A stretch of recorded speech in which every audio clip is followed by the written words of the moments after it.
Hello student, welcome to medico Gurukul. कैसे हैं आप सब? चलिए, आज के इस क्लास में हम देखेंगे 11th क्लास का जो है हमारा बायोलॉजी का पहला चैप्टर है, वो है the living world. The living world chapter में हम यहाँ पर देखने वाले हैं पूरा का पूरा इंटायर सिलेबस, जो कि हमारा 11th एग्जामिनेशन को भी कवर करेगा और हमारा नीट के एग्जामिनेशन में भी काफ़ी ज़्यादा इनसे क्वेश्चन पूछा जाता है। मिनिमम एक क्वेश्चन तो जरूर ही पूछा जाता है हर साल। तो चलिए, अब हम क्लास 11th के इस चैप्टर को पढ़ने से पहले जो है, पहले एक साइंटिस्ट का नाम है, उस साइंटिस्ट के बारे में जानने की कोशिश करेंगे। ये जो साइंटिस्ट है वो है अर्नस्ट मायर। अर्नस्ट मायर के बारे में लिखा गया है और कहा गया है कि अर्नस्ट मायर जो है ना, इनके जीवन काल में जो है ना 100 जो वर्ड है, ये 100 बहुत ही इम्पोर्टेंट रखता है। पहला 100 से मायने ये है कि वो उनका जो लाइफ स्पैन था ना, वो 100 ईयर था। उनका लाइफ स्पैन 100 ईयर था। अब यहाँ पर देखेंगे कि ये जो अर्नेस्ट मायर है, इनका लाइफ स्पैन 100 ईयर था। 1904 में इसका डेट ऑफ बर्थ है और 2004 में जो है ना इसका डेथ हो गया था। अब इनको जो है ना Darwin of the 20th century कहा गया है। इसका मतलब ये है कि डार्विन उस समय के जो है ना काफ़ी ज़्यादा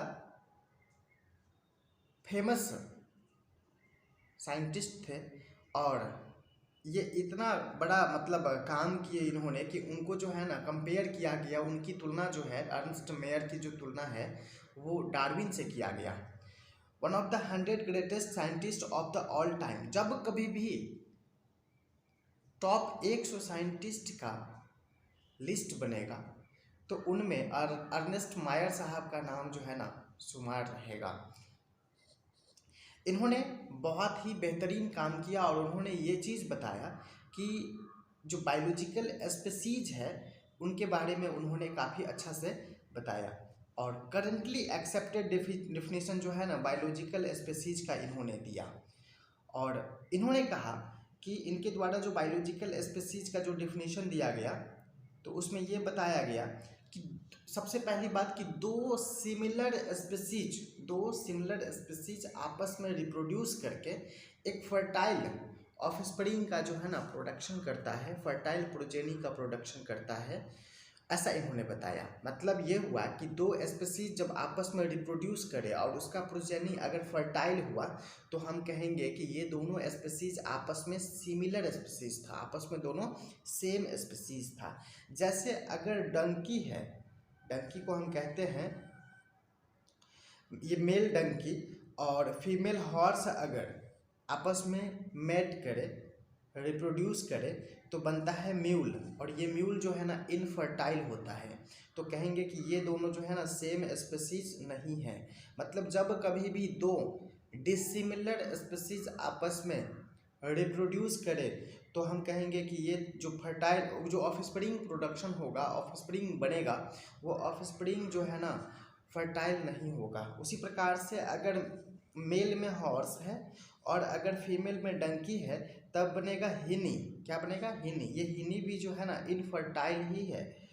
अब मेल में लायन रहेगा और फीमेल में अगर टाइगर रहेगा और तब दोनों जब साथ में रिप्रोड्यूस करेगा तो बनेगा लाइगर। ये जो स्पीसीज बनेगा वो लाइगर स्पीसीज बनेगा। मेल में टाइगर और फीमेल में लायन अगर जब रहेगा तो फिर बनेगा ये टाइगोन। क्या बनेगा? टाइगोन बनेगा। अर्नेस्ट मायर साहब ने यही चीज़ बताया कि दो सिमिलर स्पीसीज आपस में मिलकर के जब रिप्रोड्यूस करेगा तो फर्टाइल ऑफस्प्रिंग का प्रोडक्शन होगा, और अगर दो डिसिमिलर ऑफस्प्रिंग रिप्रोड्यूस करता है तो वो कभी भी फर्टाइल ऑफस्प्रिंग का प्रोडक्शन नहीं करेगा। इनको अर्नेस्ट मायर साहब को 3 प्राइज मिले, टोटल 3 प्राइज मिले। इन तीनों प्राइज का नाम जो है ना बारी बारी से देखते हैं। यहाँ पर ये 3 प्राइज जो है ना मिला था उनको, ये है पहला प्राइज बाल्जन प्राइज मिला इनको। बाल्जन प्राइज 1983 में मिला।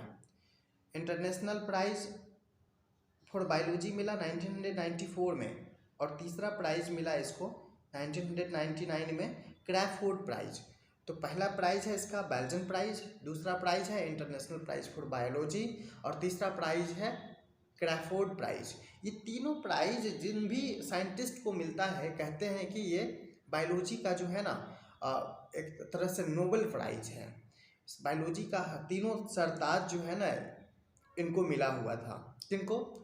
अर्नेस्ट मायर साहब को। चलिए, अब अर्नेस्ट मायर साहब के बारे में बहुत सारा चीज़ें देख लिए जो भी इम्पोर्टेंट था। अब चलते हैं बायोलॉजिकल वर्ल्ड में, जो लिविंग वर्ल्ड है हमारा उसमें। और सबसे पहले देखते हैं कि ये जो बायोलॉजी है, ये बायोलॉजी क्या होता है। Biology is the science of form, life forms and living processes. Biology जो है ना, लिविंग थिंग्स का स्टडी करना और उसके प्रोसेस के बारे में स्टडी करना। वही चीज़ यहाँ पे लिखा गया है कि biology is the science of life forms and living processes. Life forms और लिविंग प्रोसेसेस के बारे में जो है ना, यह एक ऐसा साइंस है जिसमें हम इन चीज़ों के बारे में स्टडी करते हैं। एहो, लाइफ के बारे में कैरेक्टरिस्टिक फीचर जो क्या है, मतलब characteristic feature of living organism क्या है। लिविंग ऑर्गेनिज्म का कैरेक्टरिस्टिक फीचर क्या होता है जिससे हम किसी भी लिविंग ऑर्गेनिज्म को लिविंग कहेंगे और उसमें लाइफ होगा। तो लिविंग ऑर्गेनिज्म में जो कैरेक्टरिस्टिक फीचर है वो है हाईली ऑर्गेनाइज्ड सेलुलर स्ट्रक्चर। मतलब सेलुलर स्ट्रक्चर पहला कैरेक्टरिस्टिक फीचर है जो होना ही होना है। Consciousness, growth, reproduction, development, hereditary, metabolism, energy requirement, ये सब जो है कैरेक्टरिस्टिक फीचर है लिविंग ऑर्गेनिजम्स का। अगर कोई लिविंग ऑर्गेनिजम्स है इसमें ये सब कैरेक्टरिस्टिक फीचर होना ही है। अब देखेंगे कि कोई एक ऐसा कैरेक्टरिस्टिक फीचर होता है जो डिफाइनिंग फीचर नहीं होता है, जैसे ग्रोथ। ग्रोथ हम कह सकते हैं नॉन लिविंग थिंग्स का भी होता है, जैसे माउंटेन ग्रो करता है। जैसे कोई कार रखी हुई है 2 साल 3 साल 5 साल 10 साल तक के लिए, तो उस पर बहुत सारा जो है ना धूल का लेयर जमा हो जाता है और उससे हम कहेंगे कि कार का जो है ना मोटी परत बन गई है और कार का मास बढ़ चुका है। तो क्या ये भी ग्रोथ है? हाँ, ऑब्वियसली ये भी ग्रोथ है। तो ग्रोथ जो है ना 2 प्रकार का होता है, एक्सट्रिंसिक ग्रोथ और इंट्रिंसिक ग्रोथ। कितना प्रकार का ग्रोथ होता है? ग्रोथ 2 प्रकार का, एक्सट्रिंसिक ग्रोथ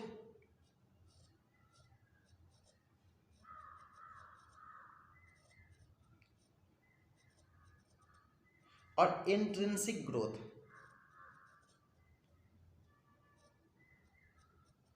एक्सट्रिंसिक ग्रोथ जो कहते हैं वो एक्सटर्नल ग्रोथ होता है, इसमें बॉडी का इंटरनल मास नहीं बढ़ता है, उसमें इंटरनल मास में किसी प्रकार का ग्रोथ नहीं होता है। और इंट्रिंसिक ग्रोथ जो होता है वो लिविंग ऑर्गेनिज्म, लिविंग थिंग्स का ग्रोथ होता है, इसमें ओवरऑल इंटरनल मास जो है ना बढ़ता है बॉडी का।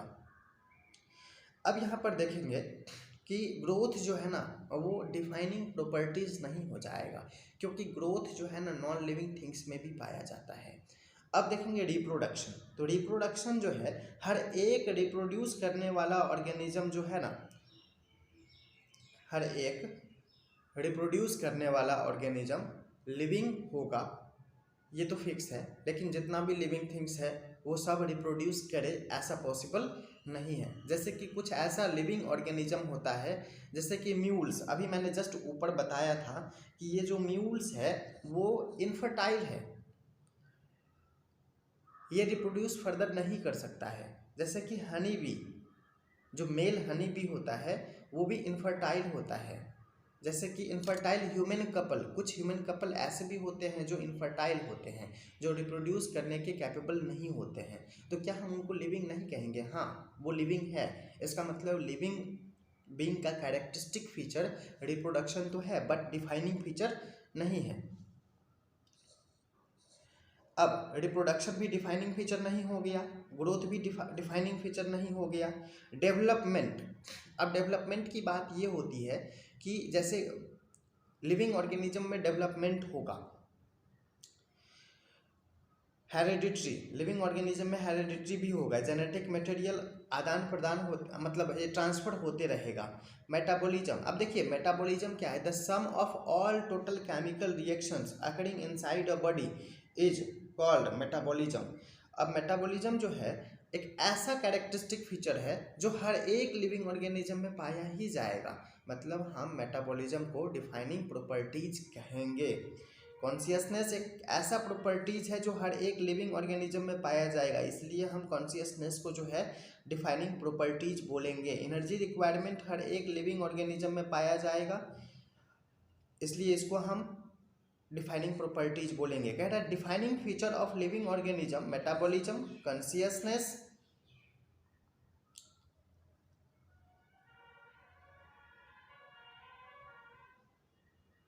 ओके। अब ह्यूमन बीइंग जो है वो सेल्फ कॉन्शियसनेस होता है। Human being is the only organism who is aware of himself. Human being एक ऐसा ऑर्गेनिज्म है जो केवल अपने लिए अवेयर सेल्फ होता है, अवेयर होता है, इसलिए हम इसको कहते हैं कि ह्यूमन बीइंग जो है ना सेल्फ कॉन्शियसनेस होता है, सेल्फ कॉन्शियस होता है। Self consciousness is not a defining feature, क्योंकि सेल्फ कॉन्शियस फीचर जो है वो केवल ह्यूमन बीइंग्स में ही पाया जाता है। अब एनसीईआरटी में एक लाइन है, increase in mass and increase in number of individuals are twin characteristics of growth. मतलब ये जो मास है और नंबर है उन दोनों का इंक्रीज होना एक दूसरे के जो है ना ट्विन कैरेक्टरिस्टिक है। कॉन्शियसनेस किसको कहेंगे जी? To sense environmental changes, environmental changes को जो सेंस कर सकता है उसको हम कॉन्शियसनेस कहते हैं। To respond physical, chemical and biological stimulus, physical stimulus, chemical stimulus और बायोलॉजिकल स्टिमुलस को जो रिस्पॉन्ड करे तो ये कॉन्शियसनेस ही कहलाता है। फिजिकल स्टिमुलस में जो है ना टेम्परेचर आएगा, प्रेशर आएगा और रेडिएशन आएगा। केमिकल स्टिमुलस में एसिड बेस आ जाएगा, बायोलॉजिकल स्टिमुलस में ऑर्गेनिजम्स आ जाएगा। जैसे स्नेक बाइट्स, स्नेक जब बाइट करता है तो ये दोनों प्रकार का स्टिमुलस होता है, केमिकल स्टिमुलस और बायोलॉजिकल स्टिमुलस भी होता है। Photoperiod, photoperiod is a sense by seasonal breeder both plant and animals. Photoperiod एक ऐसा सेंस है, एक ऐसा कॉन्शियस फीचर है जो कि सीजनल ब्रीडर बोथ प्लांट और एनिमल दोनों में पाया जाता है। अब यहाँ पर हमारे पास चार्ट उभर करके ये आ जाता है कि मोड्स ऑफ रिप्रोडक्शन, रिप्रोडक्शन का मोड्स क्या है। तो फंजाई में जो मोड्स ऑफ रिप्रोडक्शन होता है ना वो बेसिकली एसेक्सुअल स्पोर के द्वारा होता है। ईस्ट एंड हाइड्रा में जो रिप्रोडक्शन होता है ना वो बेसिकली बडिंग के द्वारा होता है। और फंजाई, फिलामेंटस एल्गी और प्रोटोनिमा ऑफ मॉसेज, कुछ फंजाई, फिलामेंटस एल्गी और प्रोटोनिमा ऑफ मॉसेज में जो है वो फ्रेगमेंटेशन के द्वारा रिप्रोडक्शन होता है। और प्लानेरिया में जो रिप्रोडक्शन होता है वो ट्रू डीजनरेशन के द्वारा होता है। अब हम देखते हैं बायोलॉजिकल वर्ल्ड में डाइवर्सिटी। तो कहते हैं कि बायोडाइवर्सिटी किसको कहते हैं? Number and types of organism present on earth, earth पर जितने भी प्रकार का नंबर ऑर्गेनिजम्स का और टाइप्स पाया जाता है उनको हम कहते हैं कि ये डाइवर्सिटी है। मतलब अप्रॉक्सीमेटली 1.7 to 1.8 मिलियन स्पीसीज का अभी तक डिस्क्राइब किया जा चुका है। 17 से 18 लाख स्पीसीज जो है ना डिस्क्राइब हो चुका है। अब ये अलग अलग स्पीसीज है, इसलिए इसको हम बायोडाइवर्सिटी कहते हैं। टेक्सोनोमी इज द प्रोसेस, देखो taxonomy is the process of classifying living organisms into different taxa. It includes, taxonomy जो है एक ऐसा प्रोसेस है जिसके द्वारा क्लासीफाई किया जाता है लिविंग ऑर्गेनिजम्स का अलग अलग टेक्सा में। टेक्सोनोमी में 4 classification, characterization, identification, classification and nomenclature, ये 4 कैरेक्टरिस्टिक फीचर है टेक्सोनोमी का, जिसमें हम पहला स्टडी करते हैं कैरेक्टराइजेशन। किसी भी लिविंग ऑर्गेनिजम्स का अगर हमको पहला टेक्सोनोमिकल स्टडी करना है तो सबसे पहले हम उसके कैरेक्टर के बारे में स्टडी करेंगे। अब ये कैरेक्टर क्या है तो उसके कैरेक्टर के बारे में जानना ही कैरेक्टराइजेशन कहलाता है। तो कहते हैं describing morphological, anatomical, physiological and behavioural characteristics of organism.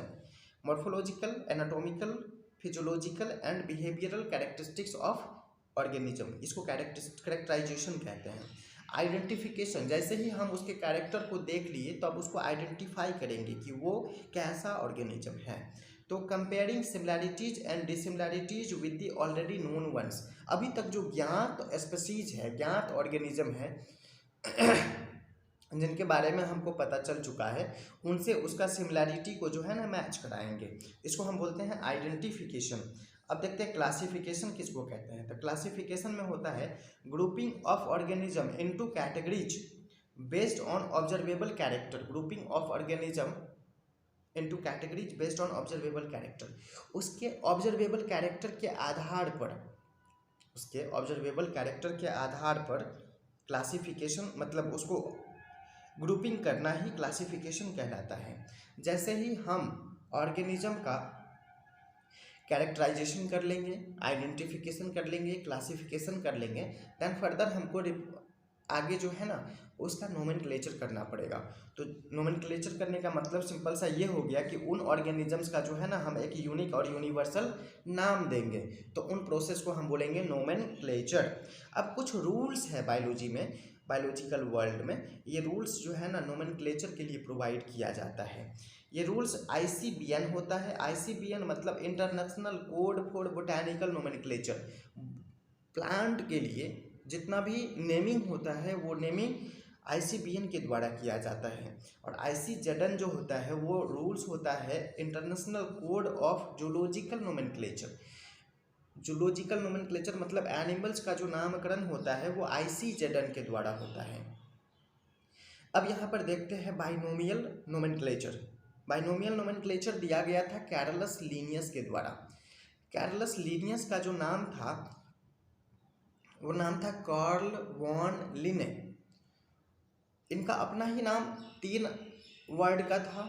जब इन्होंने बायोलॉजी में बायोलॉजिकल बाइनोमियल नोमेनक्लेचर देने के लिए सोचा तो इन्होंने ये सोचा कि सबसे पहले जो है ना मेरा ही नाम अगर 2 वर्ड का हो जाए तो कितना अच्छा रहेगा, और इन्होंने अपना ही नाम को जो है ना कैरलस लीनियस जो नाम है इनका ये चेंज कर लिया कार्ल वॉन लिने से, और इन्होंने 2 वर्ड का नाम अपना बना लिया।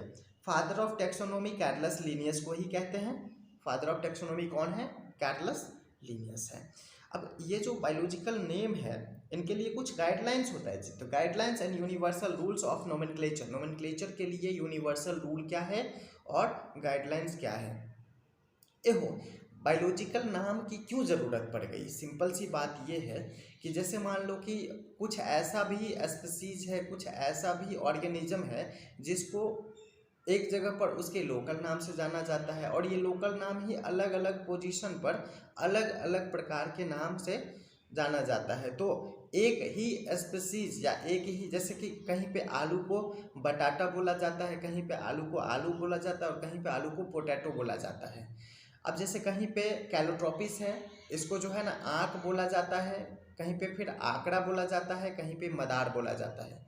तो इनका अलग अलग जगह पर जब अलग अलग नाम बोला जाता है तो इनके बारे में स्टडी करना काफ़ी ज़्यादा डिफ़िकल्ट हो जाता है। इसलिए साइंटिस्ट ने ये सोचा कि अगर सब भी जितने भी ऑर्गेनिजम्स अभी तक डिस्क्राइब्ड है सबका अगर नाम बायोलॉजिकल नाम के द्वारा सूचित किया जाए तो हमको लिविंग ऑर्गेनिजम्स के स्टडी करने में काफ़ी ज़्यादा सहूलियत होगी। तो उसके लिए बनाया गया एक बायोलॉजिकल नेम, और ये बायोलॉजिकल नेम लिखने के लिए जो है ना कुछ रूल्स होता है। तो इस रूल्स में पहला ये होता है कि it should be in Latin और डिराइव्ड फ्रॉम लैटिन। ये जो नाम हम लिखते हैं ना ये नाम लैटिन में होता है। पहला लैटिन में क्यों होता है? तो जब कभी भी बायोलॉजिकल नाम लिखा जाता है तो ये लैटिन में लिखा जाता है, बिकॉज लैटिन जो है ना एक डेड लैंग्वेज है, इसमें किसी भी प्रकार का परिवर्तन होना लाजमी नहीं है, मतलब इसमें कोई भी प्रकार का परिवर्तन पॉसिबल नहीं है। इसीलिए बायोलॉजिकल नाम या इसलिए जो भी रिसर्च वर्क होता है वो सब लैटिन वर्ड में को ही शामिल किया जाता है रिसर्च वर्क को लिखने के लिए, ताकि समय के साथ उस रिसर्च वर्क या उस चीज़ों का नाम जो है ना उसमें कोई परिवर्तन ना हो। It is printed in italics and underlined when hand written. जब कभी भी बायोलॉजिकल नाम को प्रिंट किया जाता है तो इसको इटैलिक्स में प्रिंट किया जाता है, और जब इसको हम हाथ से लिखते हैं तो उसको हम हैंड रिटन जब करते हैं तो अंडरलाइन करते हैं, सेपरेटली अंडरलाइन करते हैं।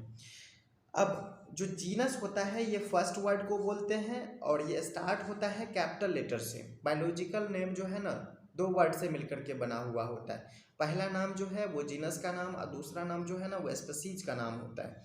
ये पहला जीनस का नाम जो है कैपिटल लेटर से स्टार्ट होता है। सेकेंड नाम स्पेसिफिक एपिथेट या स्पीशीज का नाम होता है, इसको हम बोलते हैं स्पीशीज का नाम, और ये स्मॉल लेटर से स्टार्ट होता है। अब name of the author is written is an abbreviated form at the end of the biological name. Biological name के लास्ट में जो है ना ऑथर का नाम लिखा जाता है, जो एब्रीविएटेड फॉर्म में होता है, बिकॉज वो लैटिन ओरिजिन का नहीं है। नाम जो ऑथर का है वो हमेशा ऑथर का नाम वही रहेगा। तो पोजीशन चेंज होने से उसके नाम में किसी प्रकार की कोई चेंजेस नहीं होती, इसलिए जो है ना इसका नाम रोमन में ही लिखा जाता है, जिसको एब्रीविएटेड फॉर्म में लिखेंगे।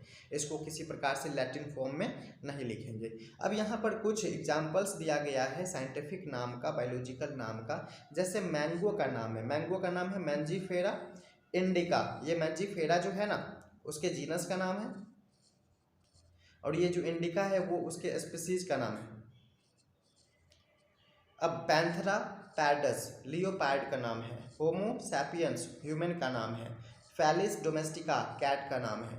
तो याद रख लेना है, ये चारों नेम जो है ना वो एनसीईआरटी में गिवन है, कभी भी एग्जामिनेशन में जो है ना पूछा जा सकता है।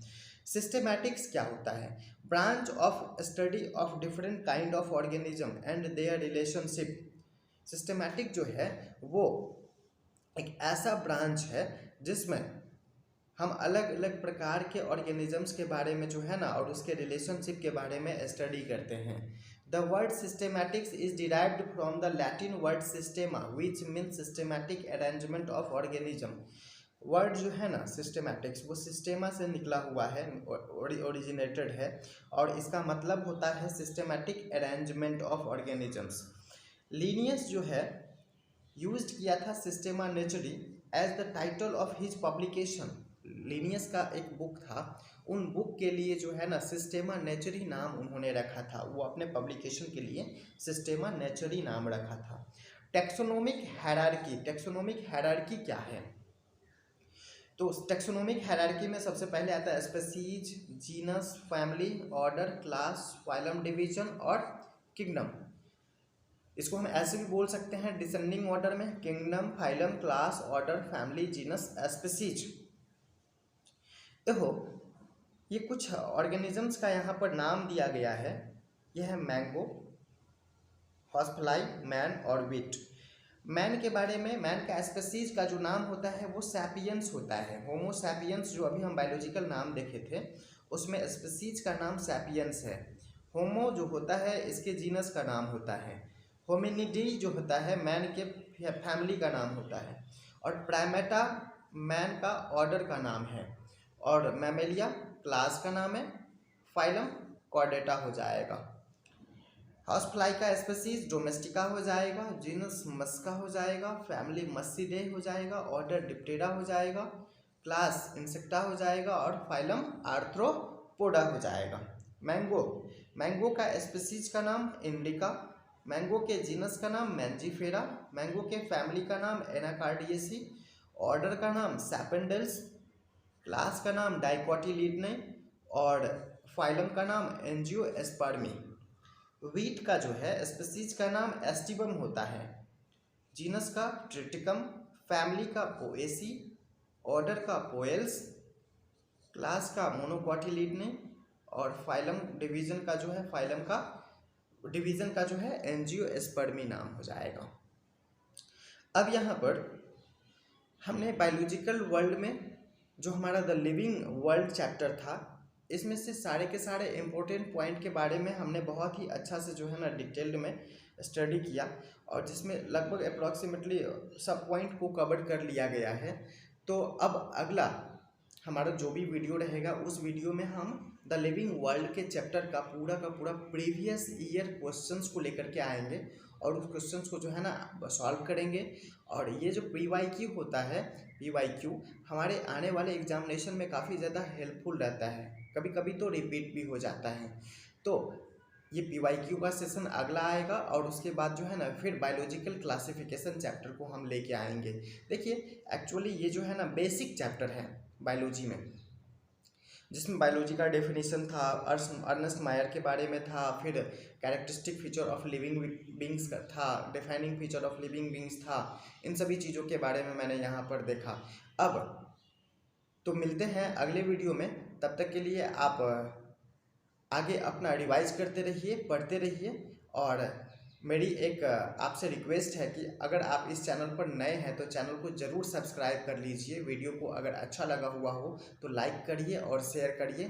Thank you, God bless you.